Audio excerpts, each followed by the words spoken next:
ভাইয়া, আপনার রিহার্সাল কেমন চলছে? হ্যাঁ, খুব ভালো চলছে। ইনফ্যাক্ট মাত্র তো রিহার্সাল থেকেই আসলাম। দেখি দেখি। এ লাল দাগ। এ দাগ নাকি? না, দেখলাম তো এক মেয়ে আপনাকে ধুমধাম মারছে, দেখে মনে হচ্ছে যেন নাটক নয়, সিনেমা।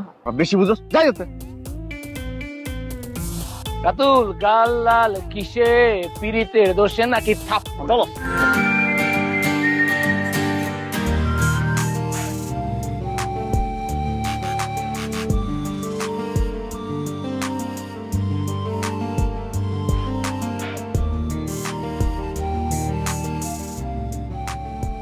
হ্যালো ভাইয়া, কেমন আছেন? চিনতে পেরেছেন? তুমি ওই দিনের সেই মেয়েটা না? হ্যাঁ, সরি ভাইয়া, আপনাকে আমি সেদিন একদম চিনতে পারিনি। ভালো আছি, তুমি ভালো আছো? হ্যাঁ, ভালো আছি। আপনাকে তো আজকে খুব হ্যান্ডসাম লাগছে। ফেশিয়াল করেছেন নাকি? না, আমি তো ন্যাচারালি এমন। না ভাইয়া, আপনাকে আজকে একটু বেশি সুন্দর লাগছে। না, কি বলো, আমি ফেসিয়াল করার সময় কোথায় পাবো? আমি এমনই। ভাইয়া, আপনার রিহার্সাল কেমন চলছে? হ্যাঁ, খুব ভালো চলছে। ইনফ্যাক্ট মাত্র তো রিহার্সাল থেকেই আসলাম। দেখলাম চারুকলায় রিহার্সাল করছিলেন। না, চারুকলায় কেন করব? আমরা তো রাকসুর ভেতরে রিহার্সাল করি। না, দেখলাম তো এক মেয়ে আপনাকে ধুমধাম মারছে, দেখে মনে হচ্ছে যেন নাটক নয়, সিনেমা।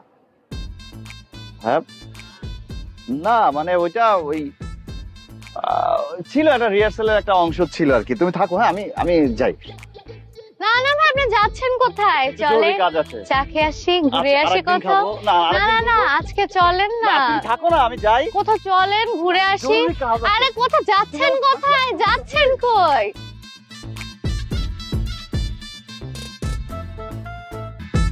এ রাতুল, কি রে, কই যাস তুই? পুরো ক্যাম্পাস আমি তোরে খুঁজতেছি, কোনো গানে তোরে পাইতেছি না। কোথায় করছিস? হবিবুরের মাঠ থেকে শুরু করে ইবলিচ চত্বর, কোনো গানে পাই নাই। এমনকি হলরে খুঁজছি, হলের ওয়াশরুমও খুঁজছি, তাও তোরে পাই নাই। ওয়াশরুমে খুঁজছিস? পাইস নাই? না, পাইলে তো দেখা হইতোই। পাইলে কি বলতি? পাইল মামা, যেটা তোমারে বলতাম সেটা হচ্ছে যে তোমারে তো মামা একটা মেয়ে খুঁজতেছে। কোন মেয়ে? এটা হচ্ছে মেয়েটা সরকারি মহিলা কলেজে পড়ে। কি বলছো তোরে? না, আমার সঙ্গে দেখা হয়েছে, দেখা হলে পর বলতেছে যে ভাইয়া এই মানে তো ছবি বের করছে, ছবি বের করে বলছে ভাইয়া এই ছেলেটাকে চিনেন নাকি? তারপর আমি বলছি যে না, আমি এই ছেলেকে চিনি না, এবার বলে দিচ্ছি। আর কিছু বলছে? কিন্তু আমি ওরা জিজ্ঞেস করছিলাম যে আপু কোনো সমস্যা?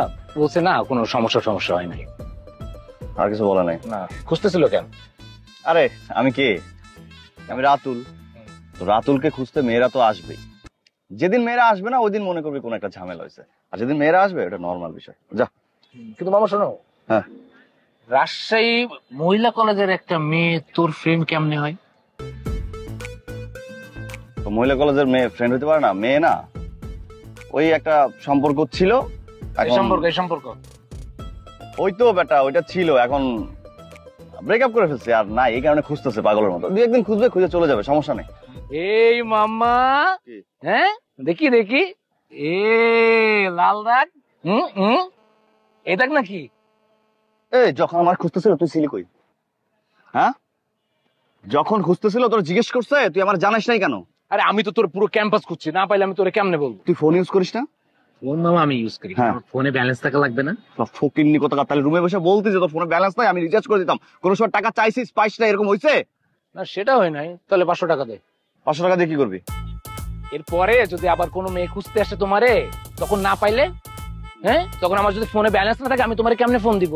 তখন না পাইলে তো এবার এই পাশে লাল হয়েছে না, পরবর্তী এই পাশে লাল হবে। এই তুই জানোস ওই মেয়ে আমার লাল করছে না কে লাল করছে? আন্দাজে কথা বল। যাই স্যার, ঠিক আছে, দিবে না যেহেতু তারা কেয়ার করা। এরপরে আবার আমার ফোনে ব্যালেন্সও থাকবে না, পরে চড়তাপ্পর খাবে, আমার কিছু করার থাকবে না। এই বেশি বুঝোস, যাই হতে। রাতুল, গাল লাল কিসে, পিরিতের দোষে নাকি থাপ? চলো,